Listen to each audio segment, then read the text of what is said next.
अपना भारत देश के हर प्रांत भाई बहन के सादर प्रणाम बा, नमस्कार बा। है छठी मैया के एगो गीत ली दे रहल हैं। गंगा मैया के ऊँचे ऊँचे घटिया,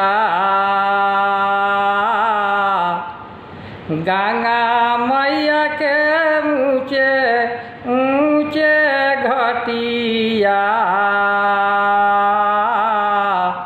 दौड़ा लेके वो पार जाए, दौड़ा लेके वो पार जाए।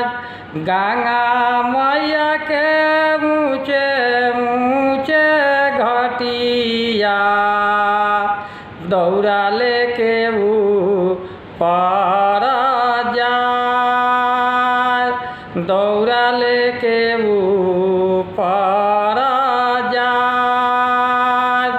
हमरो पैर फिसली हैं ये छठी मैया, रउआ हो खबसहाय,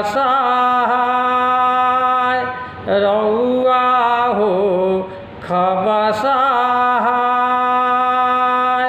हम बनिया बोध बालकवा, नहीं बारे कमनो ज्ञान, नहीं बारे कमनो ज्ञान।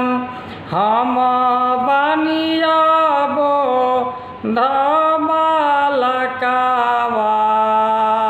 नहीं बारे कमनो ज्ञान, नहीं बारे कमनो ज्ञान। गंगा मैया के ऊँचे ऊँचे घटिया, दौड़ा लेके